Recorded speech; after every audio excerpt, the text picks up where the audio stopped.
रोशनपुर नाम के गांव में चंदा और शांति नाम की जिठानी और देवरानी रहती थी। चंदा का पति बहुत पैसे वाला था।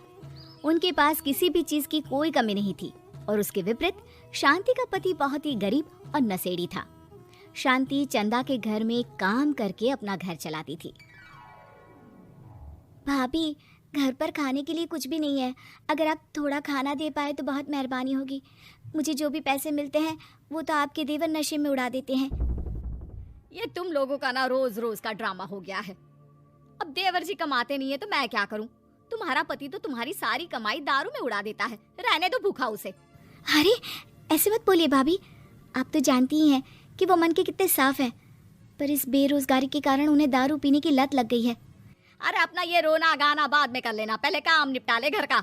मेरा और टाइम खराब ना कर। जा गेहूं पीस ले, फिर तुझे कपड़े भी धोने हैं। शांति रसोई घर में जाकर गेहूं पीसने लगती है। पीसते पीसते कुछ गेहूं वहां कपड़ों में गिर जाते हैं, जिसे देखकर उसके दिमाग में एक आइडिया आता है। क्यों ना ऐसे ही थोड़े गेहूं मैं अपने पल्लू में बांधकर घर ले जाऊं, फिर एक बर्तन में जमा कर लूंगी और उसे पीसकर रोटी बना लूंगी। कुछ दिन तो ऐसे ही चलता रहा, मगर फिर एक दिन चंदा ने शांति को ऐसा करते हुए देख लिया। अरे पहले तो मुझे लगा तुम लोग बस गरीब हो, पर तुम लोग तो चोर भी हो। चोरनी कहीं की। मुझे तो लगता था तू गेहूं पिसती है, पर तू तो अपने पल्लू में गेहूं छुपा कर ले जाती है। निकल मेरे घर से। मुझे माफ कर दो भाभी, हमारे पास खाने के लिए एक दाना तक नहीं था, इसलिए मुझे ये सब करना पड़ा। अरे तुम लोग मेरे रिश्तेदार हो, इसीलिए दया कर तुझे मैंने अपने घर पे काम पर रख लिया, पर तू और तेरा पति हमारे खानदान का नाम मिट्टी में मिलाने पर उतारू हो चुके हैं। आपको मुझे जितनी गालियां देनी है दीजिए, मारना है तो मार भी लीजिए भाभी, पर मुझे काम से मत निकालिए। परिवार की बात है, वरना कोई और ऐसा काम करता ना तो धक्के मार कर कब से घर का बाहर निकाल दिया होता। रोते रोते शांति अपने घर चली जाती है, जहाँ उसका नशेड़ी पति कहता है, अरे कहाँ रह गई थी कामचोर? इतनी देर क्यों कर दी? आज पैसे लाई कि आज भी खाली हाथ वापस आ गई है?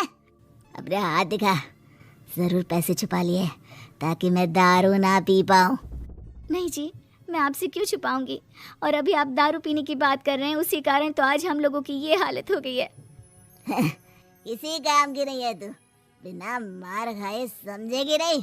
रख, अभी तेरे होश ठिकाने लगाता हूँ। रामलाल शांति को बहुत मारता है। शांति का मन दुखी हो जाता है और वो गांव के तालाब के पास के एक पेड़ के नीचे बैठकर फूट फूट कर रोने लगती है। मैंने कभी किसी का बुरा नहीं किया, फिर भी भगवान मेरे साथ ऐसा क्यों कर रहा है? मैं तो रामलाल जी की फिक्र करती हूँ, फिर भी उन्होंने मुझे इतना मारा। तभी उसे एक आवाज सुनाई देती है, रोने की कोई जरूरत नहीं है बेटी, चिंता क्यों करती हो? ये आवाज कहाँ से आ रही है? शांति अपने आसपास देखती है, उसे कोई नहीं दिखता। वो ऊपर देखती है, जहाँ उसे एक छोटी सी परी दिखती है। आप कौन है? आप तो कोई परी लगती हैं। हाँ बेटी, मैं इसी पेड़ पर रहती हूँ। मैंने तुम्हारी सारी बात सुनी, अब तुम्हें फिक्र करने की कोई जरूरत नहीं। अपनी आंखें बंद करो। शांति आंखें बंद करती है और जादुई परी अपनी छड़ी घुमाती है। उसकी छड़ी घुमाते ही पेड़ के सारे पत्ते सुनहरे रंग के हो जाते हैं। परी उनमें से एक पत्ता तोड़ लेती है और फिर से अपनी छड़ी घुमाती है, जिसके कारण सारे पत्ते पहले की तरह साधारण से दिखने लगते हैं। आंखें खोलो बेटा, लो, इस पत्ते को ले जाकर अपने तकिए के नीचे रख देना। ये तो एक साधारण पत्ता है, इससे क्या होगा? ठीक है, अगर आप कहती हैं तो मैं इसे रख लेती हूँ।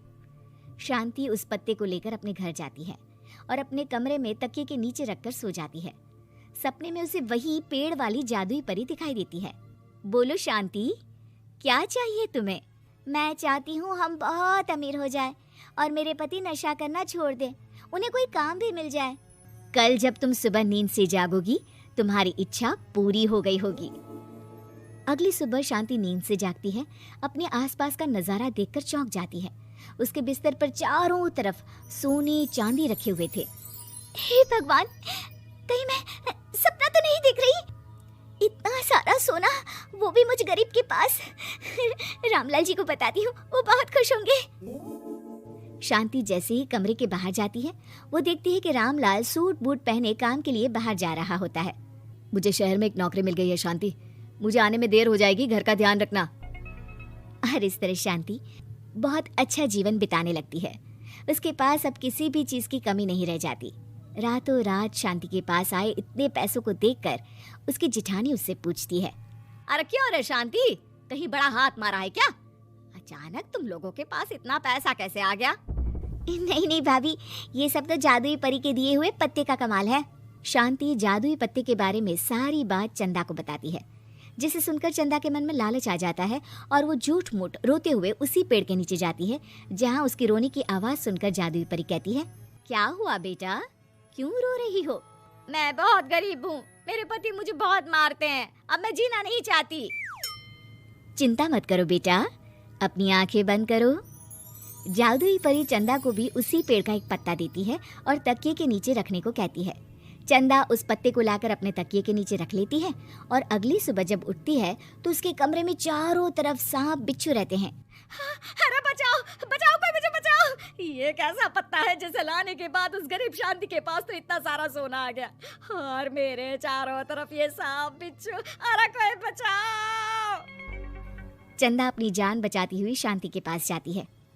चलिए भाभी, मुझे लगता है आपके घर में सांप बिच्छू को बस जादुई परी ही हटा सकती है। दोनों मिलकर जादुई परी के पास जाते हैं। ये सब तुम्हारे बुरे इरादों का नतीजा है चंदा। तुम झूठ मूठ बस पैसे के लालच के कारण यहाँ आकर रो रही थी, इसीलिए तुम्हें जादुई पत्ते ने उसकी सजा दी। अरे मुझे माफ कर दीजिए जादुई परी, मेरे मन में लालच आ गया था। अरे शांति, तुम भी मुझे माफ कर दो, मैंने तुम्हारे साथ बहुत गलत किया है, फिर भी तुम मेरी मदद के लिए आई।